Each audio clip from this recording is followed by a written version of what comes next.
Everyone, इस video में हम भारतीय संविधान के बारे में थोड़ा ब्रीफ इंट्रोडक्शन देखेंगे। ठीक है। भारतीय संविधान में सबसे अधिक भाग किसका लिया गया है? जब भारतीय संविधान बनाया गया तो हमें पता है कि जो देशी और विदेशी जितने भी कॉन्स्टिट्यूशन थे उस टाइम पे महत्वपूर्ण थे पूरे वर्ल्ड में, सबका पहले कॉन्स्टिट्यूशन जो कमेटी थी उसने रिव्यू किया, स्टडी किया और सबके जो इंपॉर्टेंट पॉइंट थे वो उठा के अपने संविधान में ले लिए। इसलिए भारतीय संविधान को एक मिश्रित संविधान भी कहते हैं, क्योंकि अलग अलग वर्ल्ड के पार्ट से इसमें अलग अलग पार्ट लिए गए हैं। और भारतीय संविधान में लगभग 70% गवर्नमेंट ऑफ इंडिया एक्ट 1935 या भारतीय शासन अधिनियम 1935 को ही ऐसे ही रख लिया गया है। ठीक है। तो सबसे अधिक पार्ट भारतीय संविधान में भारतीय शासन अधिनियम 1935 है। नीति निर्देशक सिद्धांत कहाँ से लिए गए हैं? ठीक है, ये आयरलैंड से लिए गए हैं, उनको एसपीडीपी भी बोलते हैं, state policy directive principle Ireland से लिए गए हैं। ये आयरलैंड के संविधान से। संसदात्मक कार्य पद्धति, एकल नागरिकता, विधि निर्माण की प्रक्रिया ब्रिटेन से ली गई है। मतलब संसद की जो कार्य पद्धति होगी, जैसे संसद होंगे उसके 2 सदन होंगे, ठीक है, संसद का अध्यक्ष होगा या इस तरह से जो कार्य पद्धति है वो ब्रिटेन से ली गई है। एकल नागरिकता ली गई है ब्रिटेन से। ब्रिटेन के जो नागरिक होते हैं चाहे किसी भी स्टेट में चले जाए ब्रिटेन के अंदर, सब एक ही नागरिकता, ब्रिटेन की नागरिकता ही रखते हैं। यूएसए की तरह नहीं, यूएसए में डुअल सिटीजनशिप है या दोहरी नागरिकता है। यूएसए का जो एक सिटीजन है वो सबसे पहले तो एक स्टेट, सपोज कोई व्यक्ति है वो टेक्सास का रहने वाला है तो वो टेक्सास की सिटीजनशिप लेगा, उसके बाद वो यूएसए की सिटीजनशिप लेगा। अगर वो एक स्टेट से दूसरे स्टेट में जाके बसना चाह रहा है या रहना चाह रहा है तो वो जा सकता है फ्रीली। एवं वो एक स्टेट से दूसरे स्टेट में अपनी जो सिटीजनशिप है वो भी चेंज कर सकता है वहाँ पे। और विधि निर्माण की प्रक्रिया, जैसे कॉन्स्टिट्यूशन या संसद पार्लियामेंट हमारे यहाँ विधि निर्माण करती है, ये सब ब्रिटेन के संविधान से लिया गया है भारत के संविधान में। ठीक है। विधि द्वारा स्थापित प्रक्रिया को कहां से लिया गया है? ये जापान से। मतलब विधि एक ऐसी प्रोसेस जिसमें लॉ जो है सर्वोपरि होगा, ऐसा प्रोसेस जापान से लिया गया है, जो जापान में चल रहा था। छोटे बड़े, गरीब अमीर या कास्ट या रिलीजन के बेस पे कोई डिस्क्रिमिनेशन नहीं होगा। ठीक है। और मौलिक कर्तव्यों को कहाँ से लिया गया है? मौलिक कर्तव्य रूस के संविधान से लिए गए हैं। ठीक है। मौलिक कर्तव्य मतलब जो भी इंडिया का सिटीजन है उसके देश के प्रति, देश के नागरिकों के प्रति कुछ कर्तव्य है, जैसे कि वो कभी भी देश की इंटीग्रिटी के साथ वो कोई खिलवाड़ नहीं करेगा। ठीक है। कोई ऐसा काम नहीं करेगा जो देश की अखंडता, एकता में कोई रुकावट डाले, या कोई ऐसा काम नहीं करेगा जिससे कि देशवासी को किसी भी तरह से छोटा फील हो या कुछ ऐसा फील हो जो देश के अगेंस्ट हो। मौलिक अधिकार यूएसए के संविधान से लिए गए हैं। अगर मौलिक कर्तव्य यानी कि कुछ सिटीजन्स के कुछ ड्यूटी दी गई है, कर्तव्य दिए गए हैं कि ये काम करने ही करने हैं या इसको गलत नहीं करना, जैसे भारत के जो संवैधानिक चिन्ह है, जैसे तुम्हारा राष्ट्रीय चिन्ह हुआ, ठीक है, नेशनल एम्बलम हुआ, नेशनल सॉन्ग हुआ, नेशनल एंथम हुआ, ठीक है, नेशनल फ्लैग वगैरह, इनका सम्मान करेंगे और अपने सामने किसी को भी अपमानित करते हुए नहीं देखेंगे इनको। ठीक है। ऐसे ही कुछ मौलिक कर्तव्यों के साथ मौलिक अधिकार, यानी कि प्रत्येक सिटीजन के ये अधिकार तो होने चाहिए। ये अमेरिका से लिए हैं। मौलिक अधिकारों में जैसे जीवन जीने का अधिकार होना चाहिए, स्वतंत्रता का अधिकार होना चाहिए, धार्मिक अधिकार होना चाहिए, ठीक है, शिक्षा का अधिकार होना चाहिए, ऐसे। ठीक है। जब हम डिटेल से पढ़ेंगे तो पूरा एक एक वो पढ़ेंगे, क्योंकि मौलिक अधिकार ये बहुत इंपॉर्टेंट है। ठीक है। संघ सूची और राज्य सूची को किस देश के संविधान से लिया गया है? देखिए, जो गवर्नमेंट है उसके काम को 3 पार्टों में बांटा गया है, संघ सूची, राज्य सूची और समवर्ती सूची। संघ सूची में जो केंद्र सरकार जिस पर कानून बना सकती है वो सारे विषय रखे गए। राज्य सूची में वो रखेगा जिस पर राज्य सरकार प्रभावी होगी और राज्य सरकार की सभी नियम बनाएगी। और समवर्ती सूची में वो सारे नियम रखे गए जिसमें राज्य और संघ दोनों सरकार बराबर का हिस्सा रखती है और दोनों सरकार कानून बना भी सकती है और उसको लागू भी कर सकती है। ठीक है। तो इसमें संघ सूची और राज्य सूची तो कनाडा के संविधान से ली गई है, जबकि एक समवर्ती सूची है वो भी आएगी बाद में, वो ऑस्ट्रेलिया के संविधान से ली गई है। राष्ट्रपति की आपातकालीन शक्तियां किस देश से ली गई है? वो जर्मनी के संविधान से ली गई है। मतलब जब आपातकाल राष्ट्रपति या तो 3 तरह के लग सकते हैं, फाइनेंशियल आपातकाल लग सकता है, पॉलिटिकल इमरजेंसी लग सकती है, या कोई एक्सटर्नल अटैक या कुछ इस तरह का कंडीशन हो जाए तब आपातकाल लग सकती है। ठीक है। ये जर्मनी से ली गई है। ठीक है। ठीक है। समवर्ती सूची का प्रावधान ऑस्ट्रेलिया से लिया गया, जैसे मैंने पहले भी बताया था। ठीक है। संविधान की प्रस्तावना की भाषा ऑस्ट्रेलिया संविधान की प्रस्तावना है। ठीक है। जिसको बोलते हैं कि संविधान की जो साउल है, B.R. अम्बेडकर बोलते हैं कि संविधान की प्रस्तावना संविधान की पूरी आत्मा है। वो ऑस्ट्रेलिया के संविधान से लिया गया। एक बहुत इंपॉर्टेंट केस है जो कि एग्जाम में कई बार पूछते हैं, केस है केशवानंद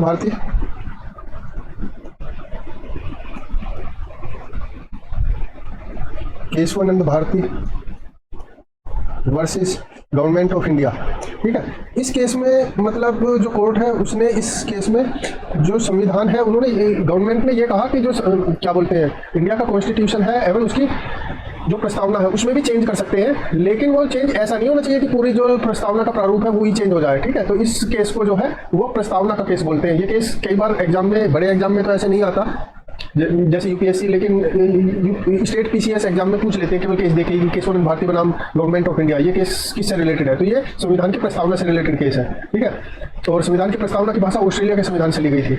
संविधान संशोधन की प्रक्रिया किस देश से ली गई? अब संविधान में अगर कुछ ऐसी ऑब्सोलीट चीजें हो गई या समाज बदल गया, इकोनॉमिक कंडीशन या रहन सहन बदल गया आदमियों का, तो उसे संविधान में चेंज करना है। तो वो साउथ अफ्रीका में जो संविधान था उससे लिया गया संविधान संशोधन करने की प्रक्रिया को। ठीक, न्यायिक पुनरावलोकन, राष्ट्रपति न्यायिक पुनरावलोकन होता है जैसे सुप्रीम कोर्ट है, इसे अगर किसी भी लोअर कोर्ट ने कोई जजमेंट दिया है तो सुप्रीम कोर्ट खुद ही उस जजमेंट को चेक करेगी कि क्या ये जजमेंट बिल्कुल ठीक है, क्या ये जजमेंट किसी तरह से भी कोई पार्शियलिटी तो नहीं है इस जजमेंट में। इसको बोलते हैं न्यायिक पुनरावलोकन, यानी कि जुडिशियल रिव्यू। मतलब सुप्रीम कोर्ट अपने आप से या हाई कोर्ट अपने आप से रूल को, जजमेंट को चेक करती है कि कहीं कोई कमी तो नहीं रहेगी जजमेंट देने में, क्या कोई जज अनफेयर तो नहीं हो गया।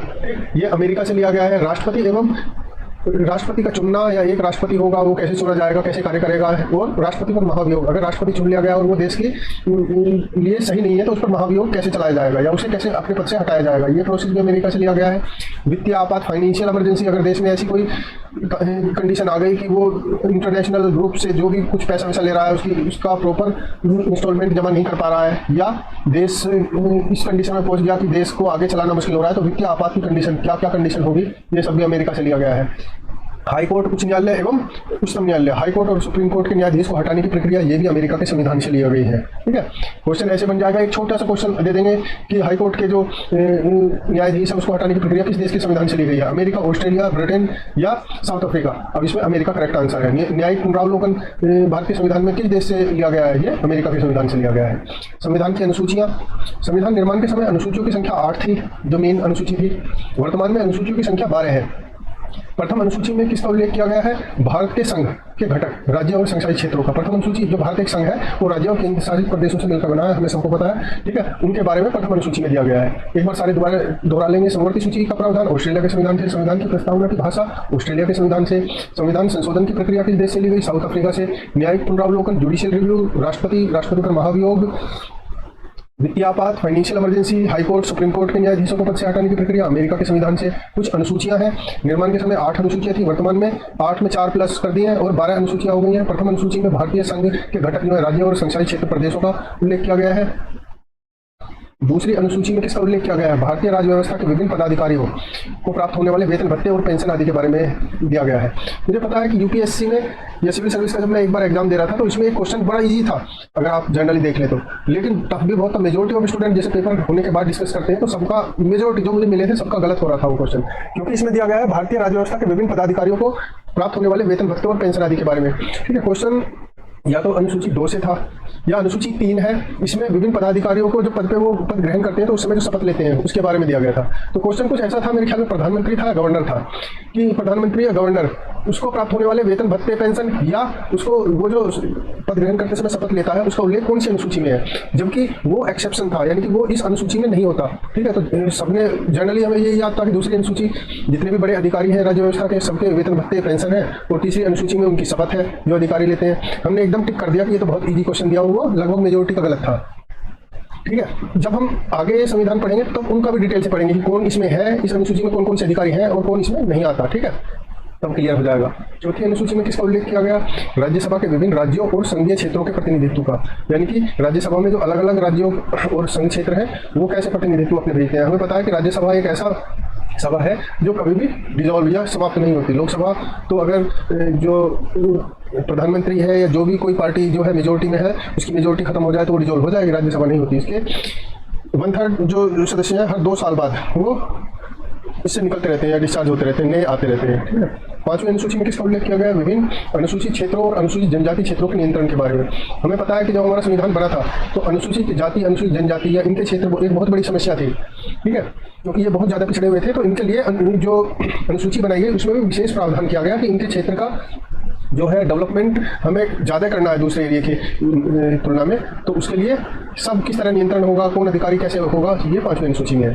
6ठी अनुसूची में किसका उल्लेख किया गया? असम, मेघालय और त्रिपुरा राज्य के जनजाति क्षेत्रों के प्रशासन के बारे में किया गया।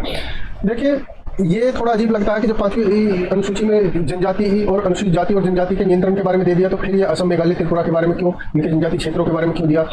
ये इसलिए है कि यहाँ एक्सेप्शन है। एक्सेप्शन इसलिए यहाँ एक अलग ही बात है, क्योंकि असम, मेघालय, त्रिपुरा उस समय इनकी कंडीशन ऐसी थी कि इनमें जनजाति और अनुसूचित जाति इनकी मेजोरिटी थी, यानी कि ये मेजोरिटी में थे। तो सरकार के सामने कंडीशन आई कि भाई जहाँ माइनॉरिटी में है वहाँ का प्रशासन कैसा होगा ये तो हम देख लेंगे 5वीं अनुसूची में, लेकिन जहाँ पे अनुसूचित जाति और अनुसूचित जनजाति मेजोरिटी में वहाँ का, फिर वहाँ उन राज्यों को अलग से रख के उन्हें 6ठी अनुसूची में रख दिया गया। ठीक है। 7वीं अनुसूची में केंद्र राज्य के शक्तियों का बंटवारा किस तरह करा गया कि कुछ विषय केंद्र में डाल दिए संघ सूची बनाकर, कुछ राज्य में डाल दिए राज्य सूची बनाकर, और कुछ दोनों को बराबर पावर दे दी समवर्ती सूची बनाकर। ठीक है, संघ सूची, राज्य सूची, समवर्ती सूची। ठीक है, ठीक है। संविधान लागू होने के समय संघ सूची में विषय थे 97, मतलब जब संविधान लागू हुआ था 47 में, तो संघ सूची में 97 विषय थे या टॉपिक थे। वर्तमान समय में संघ सूची में विषयों की संख्या 98 है। संविधान लागू होने के समय राज्य सूची में विषय थे 66। वर्तमान समय में राज्य सूची में 62 विषय, यानी कि राज्य सूची से 4 विषय हटा लिए गए। संविधान लागू होते समय समवर्ती सूची में विषय थे 47, वर्तमान समय में 52, यानी कि समवर्ती सूची में और मजबूत कर दिया, और इसमें लगभग 5 और नए वो डाल दिए गए हैं विषय, जिसपे राज्य और केंद्र सरकार दोनों कानून बना सकती है, उसका पालन करवा सकती है। समवर्ती सूची में किसका उल्लेख किया गया है? उन विषयों का उल्लेख जिन पर केंद्र और राज्य दोनों सरकारें कानून बना सकती है। ठीक है, वो समवर्ती सूची में डाले गए हैं। 8वीं अनुसूची में किसका उल्लेख किया गया है? जो 8वीं अनुसूची है, भारत की जो भाषाएं हैं, 22 भाषाएं हैं, उनका उल्लेख 8वीं अनुसूची में किया गया है। ठीक है। मूल रूप से संविधान लागू होते समय इसमें कितनी भाषाएं थी? 8वीं अनुसूची में मूल रूप से जब संविधान लागू हुआ था 14 भाषाएं थी। संविधान की 9वीं अनुसूची को कब जोड़ा गया? प्रथम संविधान संशोधन 1951। 9वीं अनुसूची थी, इसमें जो है क्या है कि संपत्ति का जो अधिकार है वो हटा लिया गया। संपत्ति का अधिकार हटा दिया गया, मतलब पहले जो था, जब संपत्ति का अधिकार, जब कॉन्स्टिट्यूशन बना था तो संपत्ति के अधिकार को दिया गया था एक संवैधानिक अधिकार। मतलब अगर आपकी संपत्ति है तो आपका संवैधानिक अधिकार है उस प्रॉपर्टी पे, तो आप उसको चाहे तो बेच सकते हैं या किसी को दे सकते हैं, और ना चाहे तो नहीं दे सकते, कोई आपसे जोर जबरन करके ले नहीं सकता। लेकिन जब सरकार को पता चला कि भाई डेवलपमेंट करना है, कोई कहीं रोड निकालनी है, रेल ट्रैक बनाना है, या कोई बड़ी फैक्ट्री या कोई इस तरह का प्रोजेक्ट लाना है, तो सरकार को भूमि अधिग्रहण करना पड़ता था। ठीक है, और इस लैंड एक्वाइजेशन या लैंड एक्वायर करने में सरकार को बहुत ज्यादा प्रॉब्लम आ रही थी, क्योंकि जो मेजोरिटी ऑफ पीपल की मेंटालिटी क्या थी, जहां सरकार आई कि भाई यहाँ पे एक फैक्ट्री लगेगी, यहाँ से अब हमें अपनी जमीन दो, तो उन्हें लगता था कि जमीन के रेट और बढ़ जाएंगे, हमें तो और ज्यादा चाहिए जमीन के रेट, भाई हम नहीं दे रहे। तो इसलिए सरकार को बहुत ज्यादा प्रॉब्लम हुई, कहीं जो लैंड एक्वाइजेशन करना था उसमें प्रॉब्लम आनी शुरू हुई। तो सरकार ने संपत्ति का जो अधिकार है, जो संवैधानिक अधिकार था, उसको हटाकर लीगल या कानूनी अधिकार बना दिया। मतलब अब आपका घर है, कानूनी रूप से आपका घर है, कोई दूसरा व्यक्ति आपसे उस घर को छीन नहीं सकता। पर अगर सरकार को लगेगा कि आपके घर की वजह से, या अगर आपके घर की जगह यहाँ पे कोई रोड बना दे, फैक्ट्री बना दे, और उससे लाखों आदमियों को फायदा हो जाए, तो आप उस घर को रोक नहीं सकते, फिर सरकार को देना ही पड़ेगा। हालांकि सरकार उसका अप्रोप्रिएट जो क्या बोलते हैं मुआवजा बोल दो, या अप्रोप्रिएट फंड देती है, पैसा देती है, जो सर्किल रेट है जमीन का उसके हिसाब से, या जो भी आपका बिल्डिंग मटेरियल खड़ा है उसके हिसाब से पैसा देती है, जो काफी अच्छा होता है। तो जो 9वीं अनुसूची थी, इसको जोड़ा गया प्रथम संविधान संशोधन। देखिए, पहला ही संविधान संशोधन करना पड़ा और 1951 में ही करना पड़ा, जिसमें संपत्ति का अधिकार को संवैधानिक अधिकार से हटाकर कानूनी अधिकार बना दिया। जब हम इसको और पढ़ेंगे, डिटेल से पढ़ेंगे, तब मजा आएगा। ठीक है, एक दो केस लॉ भी देखेंगे। 9वीं अनुसूची में किसका उल्लेख किया गया है? राज्य द्वारा संपत्ति के अधिग्रहण की विधियों का, कि भाई किस किस तरह से संपत्तियों का अधिग्रहण कर सकती है। इस अनुसूची में सम्मिलित विषयों को कहाँ चुनौती नहीं दी जा सकती? न्यायालय में। मतलब अगर आपके पास कोई जमीन है, या आपका घर ऐसी जगह पे आ गया जहाँ कोई सरकार कोई प्रोजेक्ट ला रही है, या कोई रोड निकाल रही है, ट्रेन ट्रैक बिछा रही है, तो फिर आप कोर्ट में नहीं जा सकते कि भाई सरकार तो हमसे देखना ये छीन रही है, हमारे पुरखे इस गाँव में रहे, या हम 400, 300, 200, 100 साल से इस गाँव में बसे हुए हैं और सरकार हमें निकाल रही है, सरकार कह रही है पैसे लो और यहाँ से ये छोड़ के चले जाओ। ठीक है, अब इस कंडीशन में आप उसको कानून या न्यायालय में नहीं ले जा सकते। वर्तमान समय में अनुसूची, इस अनुसूची में 284 अधिनियम है। ठीक है, जब ये पढ़ेंगे तब बहुत मजा आएगा। 10वीं अनुसूची को कब जोड़ा गया? 52वें संविधान संशोधन द्वारा 1985। 10वीं अनुसूची है दल बदल कानून। मतलब 1985 या उससे पहले क्या होता था कि हॉर्स ट्रेडिंग या घोड़ों की खरीदारी, जिसका हिंदी का मीनिंग है, इस तरह से जो भी एमएलए, एमपी या जो कुछ होते थे, जैसे कहीं इलेक्शन हुआ मुख्यमंत्री का, अब मुख्यमंत्री का इलेक्शन हुआ और उसमें अब जो भी एमएलए वगैरह चुने जाते थे या जीत के आते थे, उनको दूसरी विपक्षी पार्टी पैसे देती थी कि आप हमारे पक्ष में आ जाओ और लो, इतने करोड़ या अरब रुपए आप रख लो। तो इसमें सरकार को लगा कि भाई ये तो अब पैसे का ही वो सब कुछ हो गया, पैसे दो, जिसने ज्यादा पैसे दे दिया वो मुख्यमंत्री बन जाएगा। ठीक है, वो एक बार जीतने के बाद वो अपनी पार्टी छोड़ देते थे कि भाई अब हम बीजेपी में नहीं है, या कांग्रेस में नहीं है, या इस पार्टी में नहीं है, अब हम दूसरी पार्टी में चले गए। तो सरकार ने रूल बनाया कि अगर इलेक्शन स्टार्ट होने से पहले आप छोड़ रहे हो किसी कारण से पार्टी, तो छोड़ दो। पर अगर इलेक्शन आप जीत गए उसके बाद में पार्टी छोड़ोगे तो आप दल बदल के कानून के अंदर फंस जाओगे और फिर आपकी जो सीट है वो निरस्त कर दी जाएगी। या एक ये हो सकता है कि 10-20 उस पार्टी के जो सदस्य हैं वो मतलब एक समूह में 20-25 सदस्य एक समूह में अलग हो जाए और वो एक नई पार्टी बना ले, चाहे वो समर्थन फिर किसी का भी दे। ठीक है, तो ये 10वीं अनुसूची में ये सब कुछ डिस्कस किया गया था। ठीक है, 52वें संविधान संशोधन द्वारा 1985 में ये किया था। इस अनुसूची में किसका उल्लेख किया गया? इस अनुसूची में दल बदल से संबंधित प्रावधानों का उल्लेख किया गया। ठीक है, जैसे मैंने अभी बताया। 11वीं अनुसूची को संविधान में कब जोड़ा गया? 73वें संविधान संशोधन द्वारा। ठीक है, जब पंचायती राज जो बोल रहे थे कि भाई पंचायती राज लाना है। ठीक है, और 73वां संविधान संशोधन किया गया, 93 में लाया गया। इसमें पंचायती राज का उल्लेख किया गया और इसमें 29 विषय है। ये भी याद रखना, 29 इसमें विषय भी कभी कभी पूछ लेते हैं कि पंचायती राज में कितने विषय हैं। ठीक है, कौन से संविधान संशोधन द्वारा लाया गया, कौन सी अनुसूची में है, कौन सी ईयर में लाया गया। 12वीं अनुसूची जो है वो 74वें संविधान संशोधन द्वारा जोड़ा गया और 93 में जोड़ा गया। ठीक है, इसमें क्या था? जो शहरी क्षेत्रों में नगर पालिका के द्वारा प्रशासन हो। भाई ग्रामीण क्षेत्रों में तो पंचायत जो हो गई ग्राम पंचायत, या इसके आधार पर ग्राम पंचायत हो गई, तुम्हारा ब्लॉक लेवल पे हो गया, तुम्हारा जिला पंचायत हो गई, और जो शहरी क्षेत्र या नगर है उसमें नगर पालिका के द्वारा इसमें प्रशासन हो। और इसमें कुल 18 विषय है। भारतीय संविधान का स्वरूप कैसा है? संविधान का स्वरूप संघात्मक है। संघात्मक मतलब भारत जो है राज्यों का एक संघ है, तो संघात्मक स्वरूप है भारतीय संविधान का। भारत में किस प्रकार की शासन व्यवस्था अपनाई गई? ब्रिटिश संसदात्मक प्रणाली, यानी कि ब्रिटिश की जो संसद की जो प्रणाली थी वो भारत के शासन व्यवस्था में अपनाई गई थी। भारतीय संविधान में संघीय शब्द की जगह किस शब्दों का प्रयोग किया गया? भारतीय संविधान में संघीय शब्द की जगह राज्यों का संघ इस शब्द का प्रयोग किया गया। ठीक है, एक बार सारों को फिर दोहरा लेंगे। 11वीं अनुसूची में इनको संविधान में कब जोड़ा गया? 73वें संविधान संशोधन द्वारा 93 के द्वारा। इसमें पंचायती राज का उल्लेख किया गया और इसमें 29 विषय है। 12वीं अनुसूची को संविधान में कब जोड़ा गया? 74वें संविधान संशोधन द्वारा 93 में जोड़ा गया। शहरी क्षेत्रों के स्थानीय स्वशासन नगर पालिका द्वारा, इसमें कुल मतलब 12वीं अनुसूची में जो था शहरी जो क्षेत्र है उनका जो स्थानीय स्वशासन हो नगर पालिका द्वारा, या नगर पालिका का इसमें डिस्क्रिप्शन है। और इसमें कुल 18 विषय है। भारतीय संविधान का स्वरूप कैसा है? संघात्मक है। हमें पता है कि भारत राज्यों का संघ है। ठीक है, भारत में किस प्रकार की शासन व्यवस्था अपनाई गई? ब्रिटिश संसदात्मक शासन प्रणाली, यानी कि जो ब्रिटिश में जो प्रभावी थी या प्रचलित थी संसद की प्रणाली लगभग वही अपनाई गई। भारतीय संविधान में संघीय शब्द की जगह राज्यों के संघ शब्द का प्रयोग किया गया है। ठीक है, लोकतंत्र के दो रूप, प्रत्यक्ष और अप्रत्यक्ष लोकतंत्र। ठीक है, लोकतंत्र के दो रूप हो गए। प्रत्यक्ष तो वो होगा जिसमें जितने भी पदाधिकारी होते हैं सभी को जनता चुनती है। ठीक है, डायरेक्टली। और अप्रत्यक्ष वो हो गया जिसमें कि जनता अपने प्रतिनिधियों को चुनती है और फिर वो प्रतिनिधि अपने, जैसे हमारे देश में राष्ट्रपति को चुनना है। ठीक है, राष्ट्रपति को जनता डायरेक्ट नहीं चुनती, राष्ट्रपति को जनता लोकसभा या राज्यसभा या राज्य विधानसभाओं के जो सदस्य होते हैं उनको चुनती है जनता, और वो फिर सदस्य जाकर राष्ट्रपति को चुनते हैं। तो भारत में अप्रत्यक्ष लोकतंत्र है एक तरह से। और अगर जो जैसे अमेरिका में राष्ट्रपति का इलेक्शन होता है, वहाँ जनता जो है, पीपल जो है, सिटीजन जो है, कॉमन पीपल, वो डायरेक्ट प्रेसिडेंट कौन चुनेगा इस पर वोटिंग करते हैं, तो वहाँ प्रत्यक्ष डेमोक्रेसी है, डायरेक्ट डेमोक्रेसी है। ठीक है,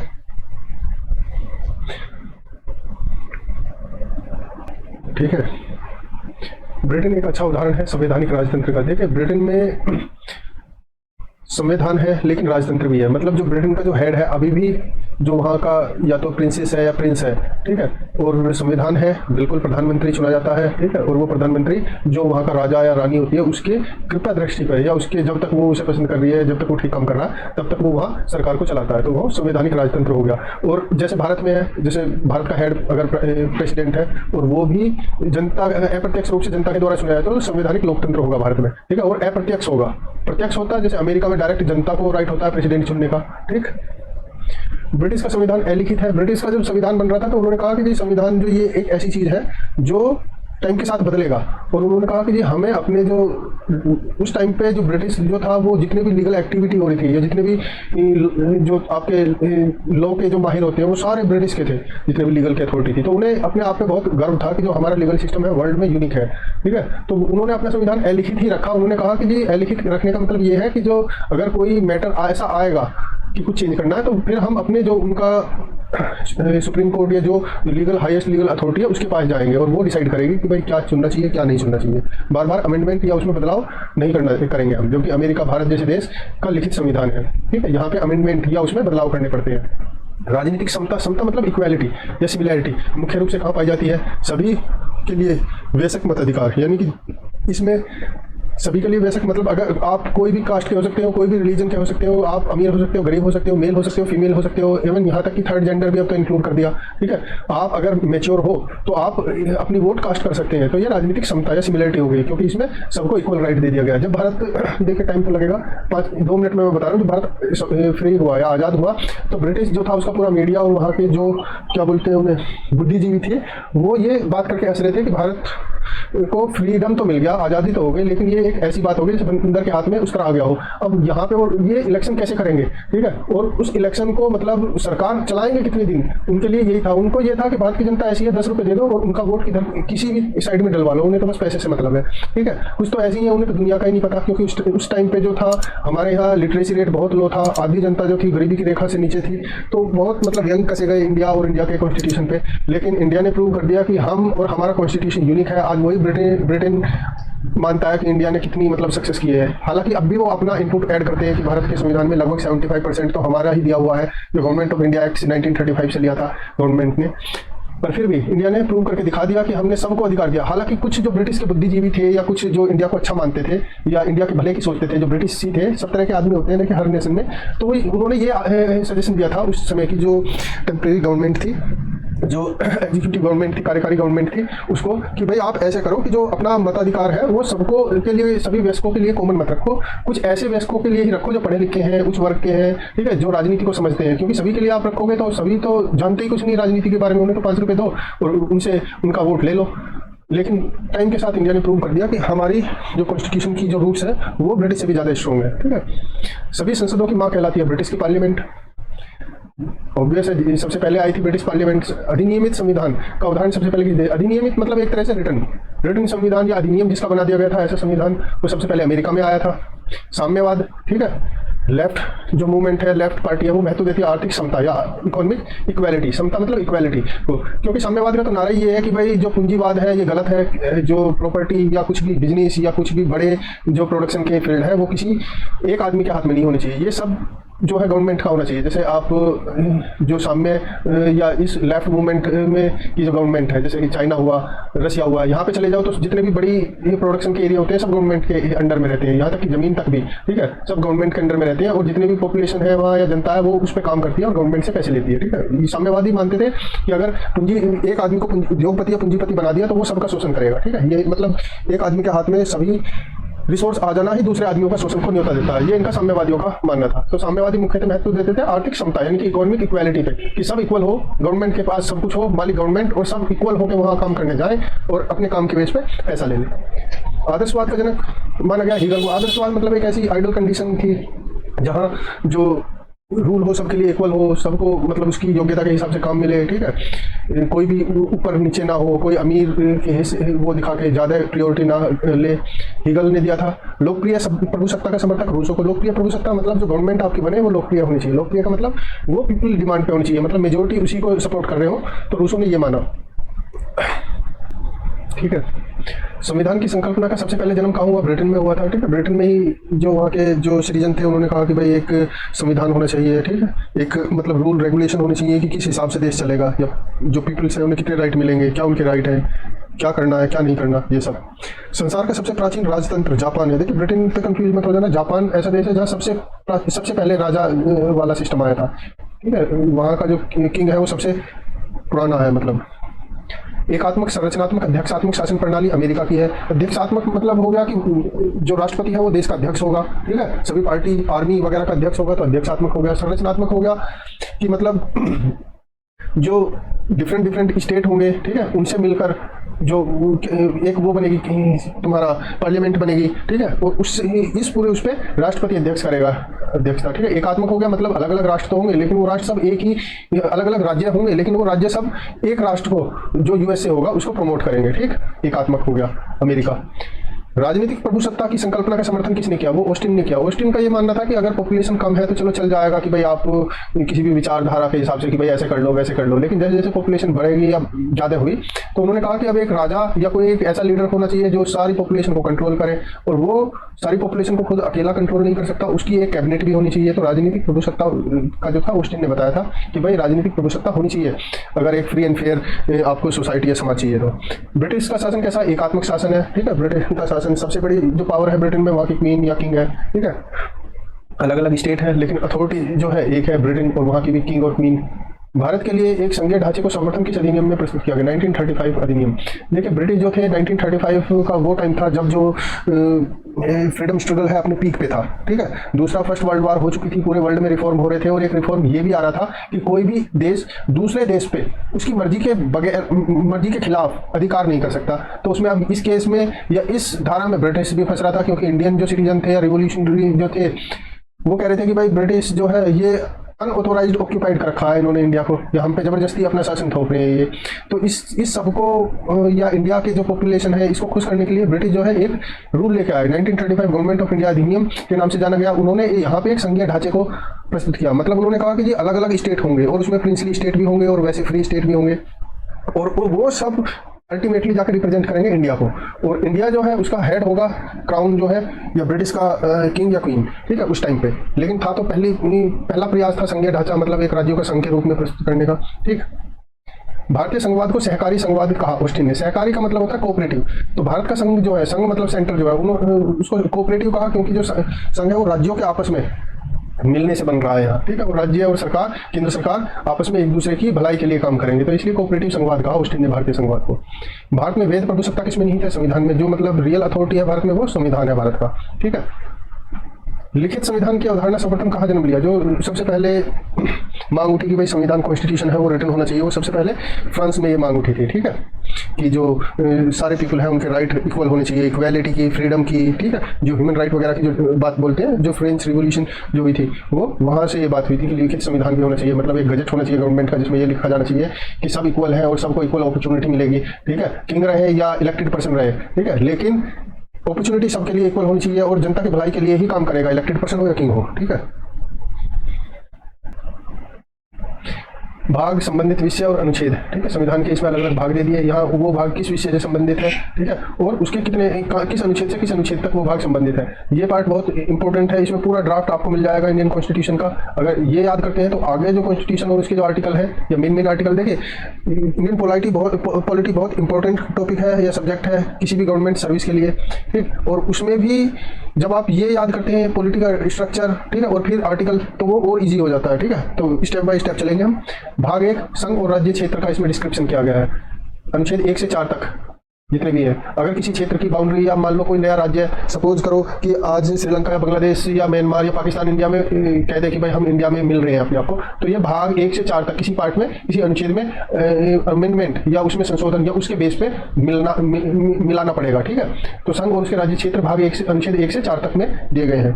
भाग 2, नागरिकता, अनुच्छेद 5 से 11 तक नागरिकता का डिस्क्रिप्शन है, मतलब कोई बच्चा है, पैदा हो रहा है, ठीक है, तो वो भारत का किन कंडीशन में नागरिक होगा, किन कंडीशन में नागरिक नहीं होगा। एनआरआई है वो कंडीशन में नागरिक है, किन में नहीं है। या people of Indian origin POI है, वो कब इंडियन है कब इंडियन नहीं है। या एक आदमी विदेशी जो लेडीज है उससे मैरिज करती है, तो वो जो लेडीज है जो फॉरेनर है, ठीक है, उसकी वाइफ, उसको कैसे नागरिकता मिलेगी। या कोई खुद इंडिया में नागरिकता के लिए अप्लाई करे तो अनुच्छेद 5 से 11 तक अनुच्छेद में किसी एक के तहत उसे करना पड़ेगा। भाग 3, मौलिक अधिकार, ये बहुत इंपॉर्टेंट है एग्जाम की दृष्टि से भी और वैसे भी। इसमें अनुच्छेद 12 से 35 तक अनुच्छेद दिए गए हैं, इसमें सारे मौलिक अधिकार इसमें डिस्कस किए गए हैं। भाग 4, नीति निर्देशक तत्व, इसको एसपीडीपी बोलते हैं, ठीक है,